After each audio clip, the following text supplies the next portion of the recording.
Welcome to the Strategic Leader Podcast with me, Gemma Bullivant, and my co-host, Fiona Craig. This podcast is for HR professionals and people-focused leaders from any function who want to think, act, and feel naturally more strategic.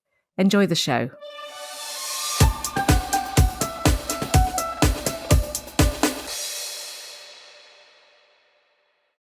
Hello, and welcome to another episode of The Strategic Leader. Hello, Gem. Hi there, Fee. I'm greeting you, Gemma, but I think we do need to have a conversation about the fact that we should be greeting our listeners because we're now in episode, well, I'm not quite sure what episode we're in now, but we have stats, do we not? We do. We have more than one person listening. We have, first of all, I knew we had one because I'm married to him. But it would appear that we have more than one, which is really fantastic. Great news. Yeah. And we have been getting some really good feedback. And so when we first started this, we were somewhat speaking into a bit of a void and taking a bit of a leap into the unknown. But it does appear that one or two people are tuning in. So hi there, and thank you for tuning in. We've decided to address you as our listener because for now, we're just comfortable with the idea that there's one. But we know you're there, we know you're listening, and we're really, really grateful. So welcome. So what are we going to talk about, Fee? Well, I have come across, we talk a number of times about how as a strategist, we love a framework, we love an acronym, or we love a model. And I've got one today, the 3 A's of strategic thinking. And this has come from an article in Harvard Business Review. And it's talking from exactly the same place that we've set up this podcast to address, which is that people are sometimes labeled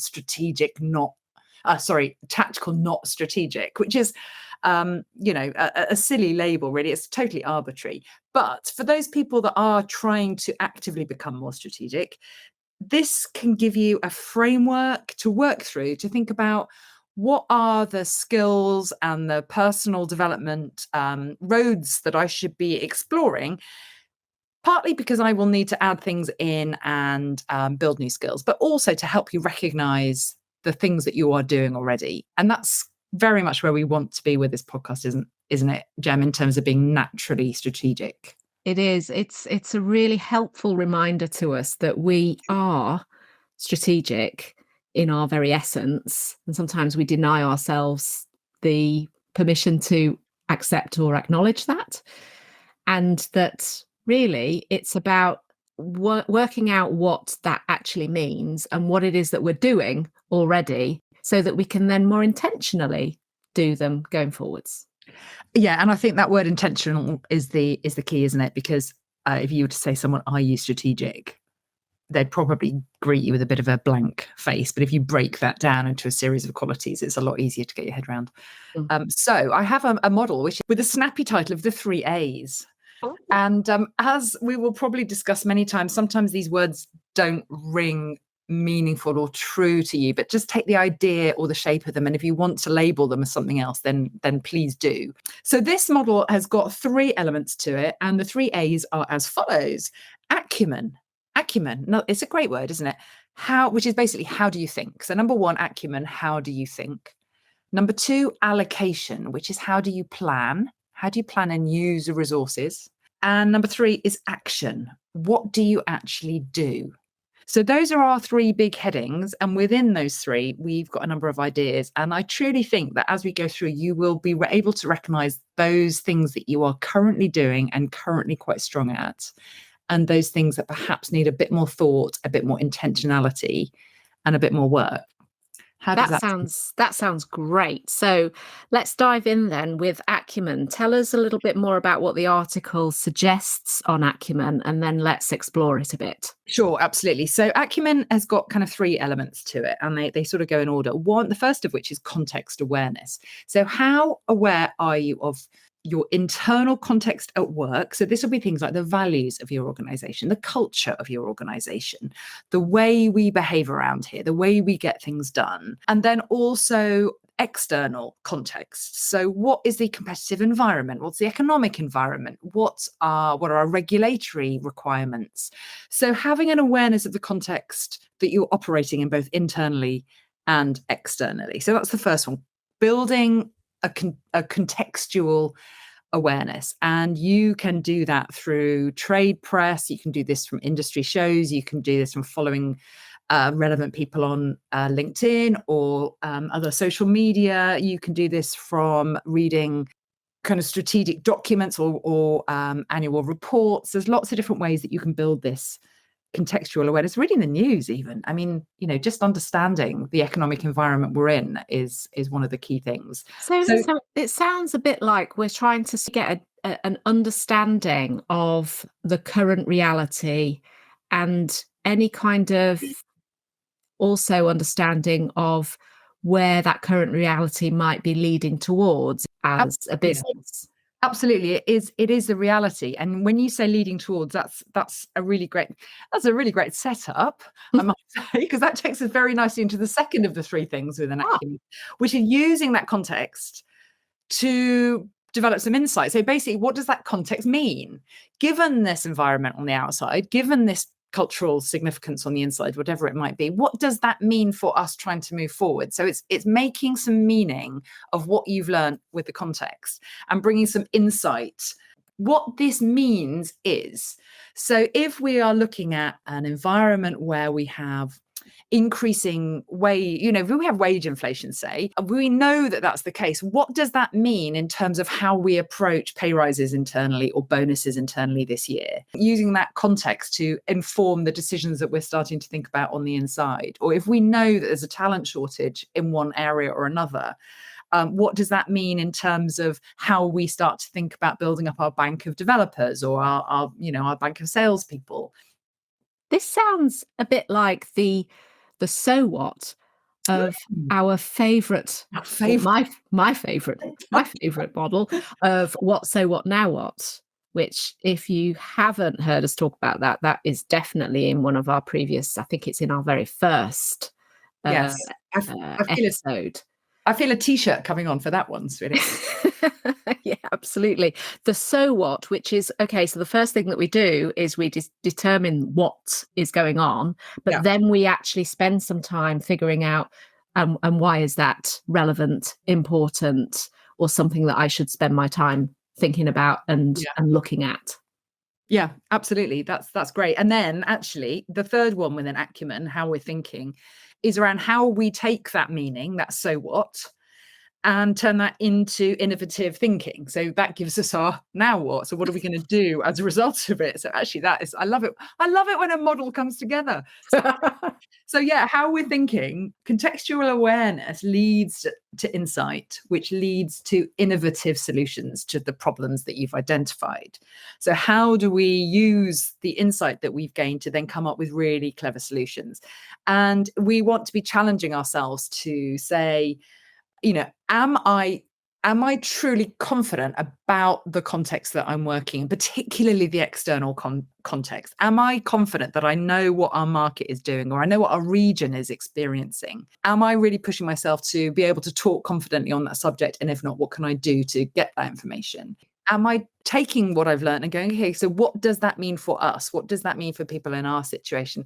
And then how can I use that to solve the problems that we're facing with? So those are kind of questions we can ask ourselves to say, do you know what? Some of these I'm doing, some of these I'm all right at, and others I'm going to need to spend a little bit of time thinking about how I can do it more intentionally or get some support on them.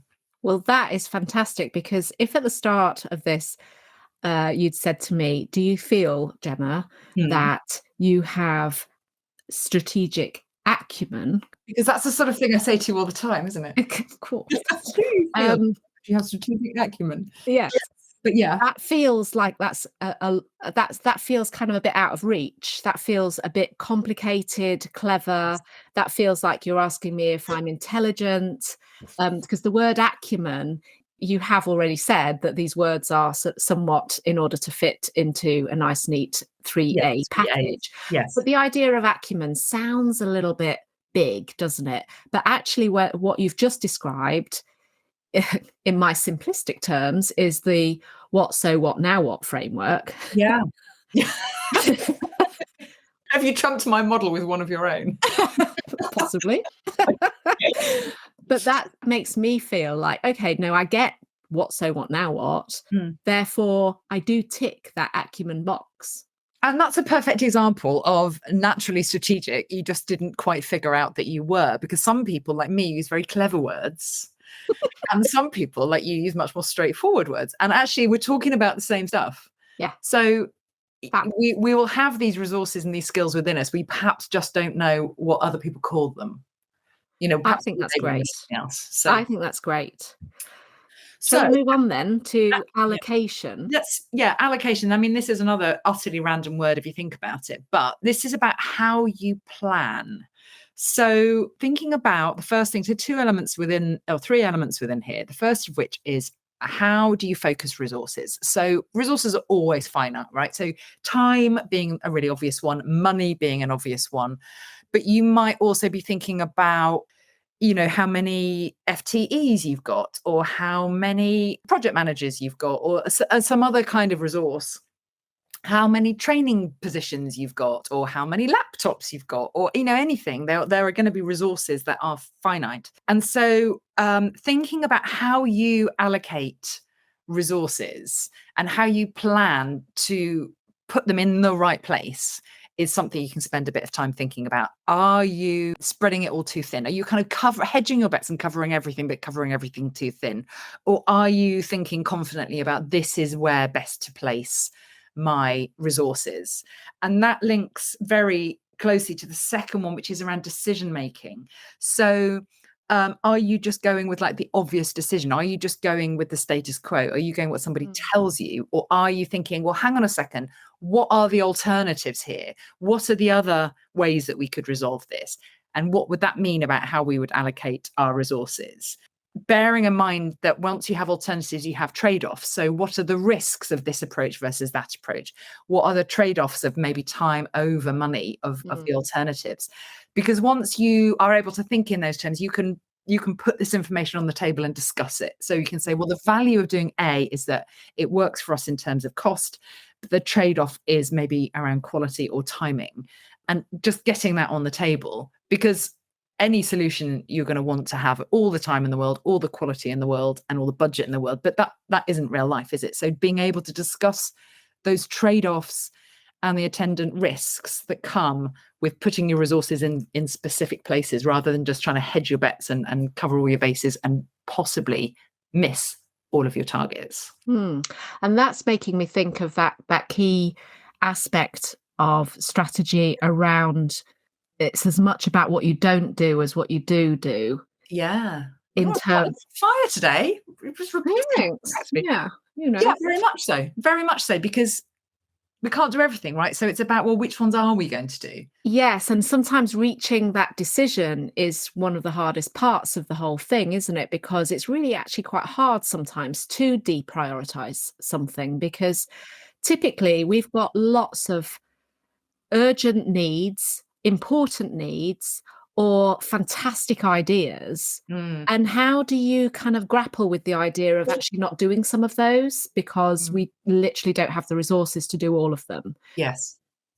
And that whole kind of idea of thinking about the allocation, thinking about the resources that we have available, thinking about the people we've got, the bandwidth that we have, the time that we've got available, maybe the budget that we've got. Yeah.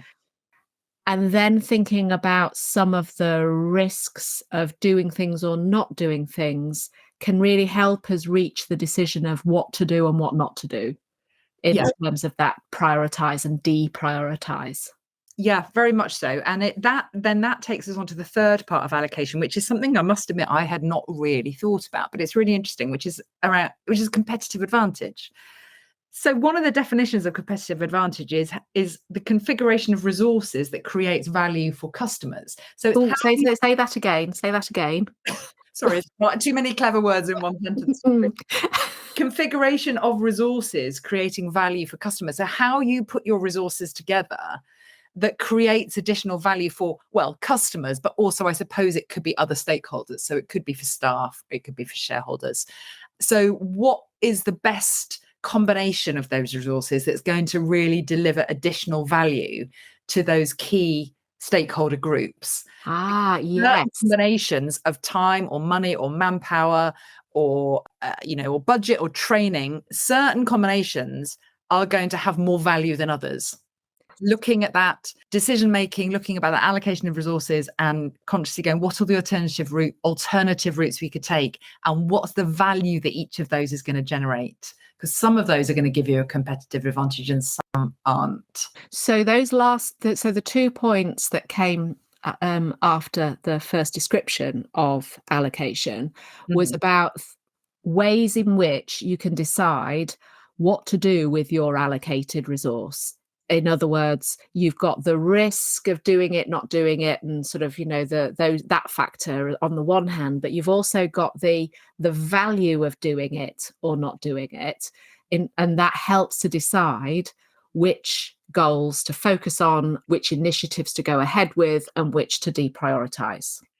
Yeah, absolutely. And that's just made me think of kind of one of my favorite kind of strategic questions or sections I would put if I was trying to put a document together, a proposal or something together, and I wanted to persuade people to a way of thinking. One of the things I would include is, what is the impact of not doing this? So this is this idea about thinking about the trade-offs and thinking about the resource and say, okay, well, you could say we're not going to invest some cash or some time in this, but not doing that is going to have an impact.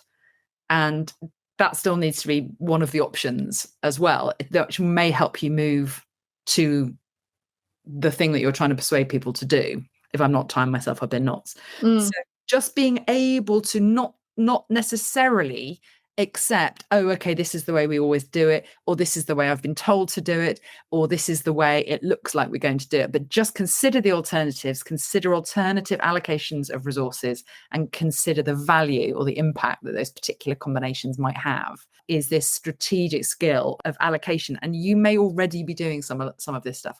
Now, I have the benefit of seeing Jem on screen here, and you're looking very quizzical. What's going on? What are you thinking? Well, it occurs to me that what we sometimes fall into the trap of is getting really caught up in a fantastic idea or a fantastic initiative. And if we haven't considered whether it's of value or benefit to the customer, which clearly there's either an external customer to the business, or in the case of HR, often the customer is the employee or the business itself. We sort of get so wrapped up in how good the idea is or the initiative is, if we haven't connected it to whether it's of value and going to be useful and create an outcome that's going to be worthwhile, it doesn't matter how good the initiative is if it's not going to give the benefit that's needed. And I feel, on the one hand, how plainly obvious that is as a logic. And then on the other hand, how many times over my career I've probably fallen foul of what you're just describing, which is you just get wrapped up in an idea of this is going to be a fantastic way of organizing a particular aspect of the HR offer. And really, we needn't do it because it's not actually something that people are going to value. I'll tell you a really good example that I think is quite tangible is when you look at benefits in an organization, employee benefits. Yes. And we can sort of say, we could have this kind of private healthcare, and we could have dental, we could add optical, we could enhance this, we could do that. And there are so many things we could do to create what could, on paper, look like an absolutely gold star benefits offer. But if we've completely disregarded what employees might value, they might actually want another day's holiday, or they might want something else, and they may not particularly value an enhanced private healthcare. And so that disconnect, I think, is what we're talking about here, which is actually understanding the value and the benefits of doing something and the risk of not doing it in relation to something like enhancing or reviewing your suite of benefits that you offer in the business. Yeah, absolutely. We can get very stuck on an idea that we've had or that we've bought into, and that can stop us seeing alternatives that may be of equal or greater value or equal or lower cost, for example. So this idea about allocation, so how you focus your finite resources, aware you are of what you've got and where it is, how you use that to inform your decision making and your decision making based on trade-offs, risks and benefits. And then benefits then takes us to the third bit, which is competitive advantage. How can you use those to consider, well, we're always trying to look for competitive advantage for some stakeholder group, either customers, internal customers, or whatever. So this idea of allocating resources, how savvy are you with resources, I suppose, how you plan what people's time, how you spend the money is a core strategic skill. And some of this stuff you will already be doing. So thinking about, how do I show up? How do I handle resources? You might be a genius about it. You might already be really good at some of this stuff. You just hadn't thought of it in those terms. So that's allocation. We've done Acumen, we've done allocation, and we've got action left. Fab, yes. So the third one, action. Yes. Which is getting on with it. Yes. Getting on with it. I have a postcard on my wall next to my desk, which is one of my favorite professional mantras, I like to call it, which simply says, get shit done. And this one is all about literally getting stuff done. And so we talk about strategic versus tactical. Well, what we should be talking about just strategic and tactical, because the tactical is the getting shit done. Yeah. And so it's very unlikely that anyone is going to only ever be strategic. You have to be able to deliver as well. So the action is the execution of a strategy. It's the tactical bits, the limbs of that strategy. And it's got to be part of a sort of a strategic suite of behaviors. So let's not undervalue being able to get stuff done because we think it's tactical. We still need that as well as the strategic thinking. So it's part of the toolkit and it should be valued as such. It's just making sure we link those actions to the strategy, so they're not standalone actions. But within action, so we've got 3 elements within action. So these are things that you can consider how well you show up. And the first one is simply about collaboration. How well can I firstly work and get on with other people, get them on side, influence them, but also understand their point of view, understand what's important to them, understand their objectives, what they're trying to achieve. So it's kind of having that all-round view of other people, so that I'm not just coming at this through my lens, through the eyes of my department, through the eyes of my team. Collaboration comes from having empathy with other people's point of view and understanding that they may bring something different to the table, which is probably of value.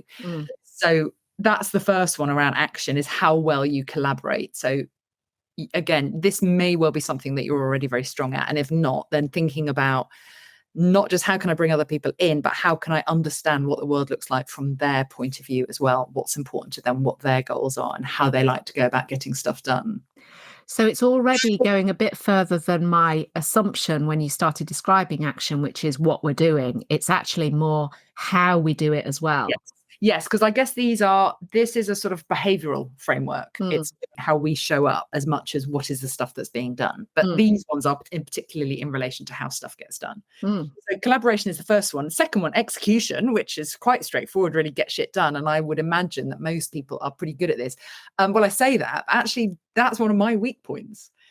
As a strategist, I have been often in a lucky position. I say lucky, I don't know if it is lucky, in the position of being focused more on strategic thinking and less on getting stuff done. And that is a weak spot for me, because strategy with no execution is hot air. So we really do need the execution, and many people are very, very good at executing elements of a strategy. Well, I have a really strong driver for getting stuff done. JFDI is my version of Myers-Briggs, because it's my preferred 4-letter acronym, because I do think that JFDI really just sums up a lot of how I've approached work in general. In the interest of inclusion, do you think there's anyone listening who doesn't know what JFDI stands for? Just do it. Thank you. But So yes, we've got influence and we've got execution. well, I'm collaboration. guessing there's a third one because There is. it's been 3-3-3 throughout. Yes. Well, 3-3 in the last two. So have And we yeah, got a third one in well, this one? we strategists do like threes. Symmetry. We like threes. We like symmetry. The last one is quite an interesting one because it's personal performance. It's how you manage yourself and how you look after yourself. Because I think we all know that people that seem to be in charge of themselves, who are able to bring some level of emotional regulation, some level of time management, some level of going, when is enough enough? I'm going to switch off and take some time off and step away from this and then come back to it. Some level of self-care to the table are the people that actually we admire as being quite professional and therefore potentially quite strategic, as opposed to the people that we see running around like headless chickens, trying to get stuff done and actually just running themselves into the ground and not being able to take a step back and go, hold on, what needs to happen here? Probably what needs to happen here is that I need to take a lunch break and then come back to this slightly fresher. Or I need to have a proper weekend and I need to rest before I think about it. So there's some element here of how you are able to manage yourself that shows up as a strategic skill. And this one was really interesting to me because I hadn't really thought about it. But if you've got someone who is caught up in an emotional response to what's going on around them, they're unlikely to be able to detach and say, hold on a second, let's zoom out, look at the big picture, which, as we've discussed before, a key strategic skill. If you're caught up in because you're tired, because you're hungry, because you're stressed out, you're overworked, you're burnt out, you need a holiday, you need a break, you're trying to please everybody, all of these ideas, if you're not able to go, hold on a second, are we going down a rabbit hole here? Are we using our best thoughts here? Do we need to take a break and zoom out and go, what is needed at big picture level rather than getting tangled up in those weeds? Yes. Those are the skills that will support strategic thinking, is being able to zoom out and recognize when something needs to be addressed rather than just getting continually caught up in the weeds. Yeah, I think this is it's so interesting because I think this is one that's undervalued or underplayed an awful lot. I see this one as an enabler to the first two, because in order to be able to impact, influence, ensure that whatever it is that you're doing lands well, and you convince people to collaborate and all of that, and in order to execute, get it all done, get it sorted, you actually need the enabler, which is you being in a fit and healthy and the right mindset and having that capacity to operate effectively. I often use the word capacity when I'm sort of working with coachees, because capacity actually is often at the root of so many things, so many issues, so many challenges that we experience, because it's not that we don't have the skill to do it, it's perhaps that we haven't got the capacity to apply that skill, and that often gets in the way. So I love that. Yes. I think you're absolutely right. It's a good way of looking at it. That is an enabler. Being able to objectively look at, how am I showing up? Am I showing up like a headless chicken in this meeting? Am I showing up as somebody who's going, okay, I recognize that I'm a bit stressed because I've just been in a difficult meeting. Who else needs to take 5 minutes before we start discussing this big, heavy topic, for example? I mean, it could be something as minute as that, because probably someone else in the room would appreciate that too. Or even small things like doing a check-in before you actually start the conversation, if you're in a meeting or a conversation with somebody.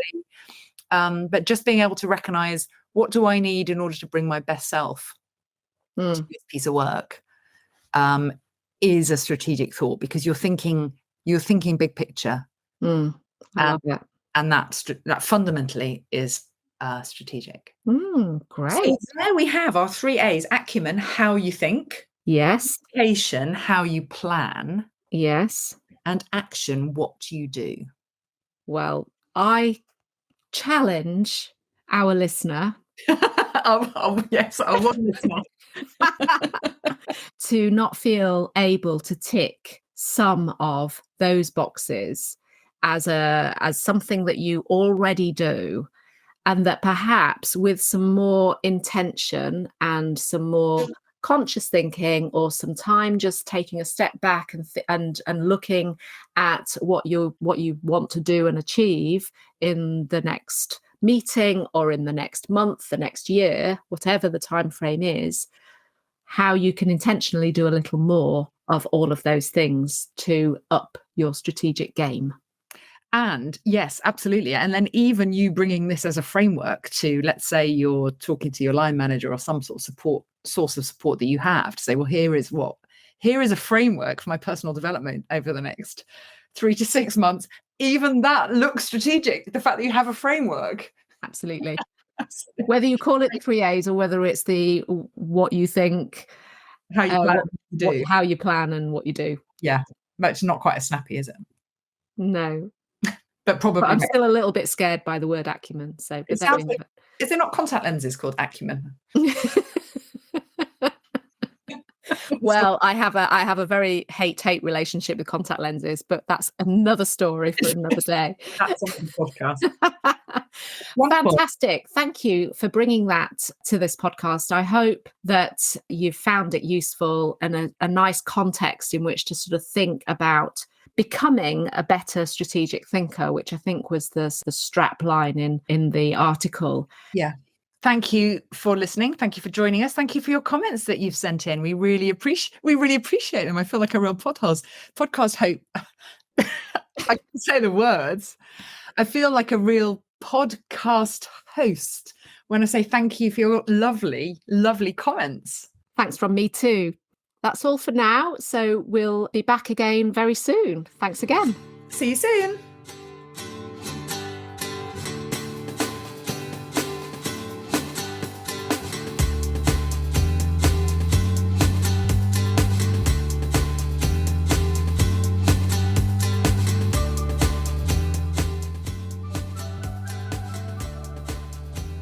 Thank you for listening to this episode of The Strategic Leader. If you liked the episode, please subscribe to access more of our recordings. And if you think it'd be useful for someone else, please forward to them and leave a review. We base our content on questions we are regularly asked and what you want to know more about, so please do email us with any questions or comments to gemma@gemmabullivant.co.uk.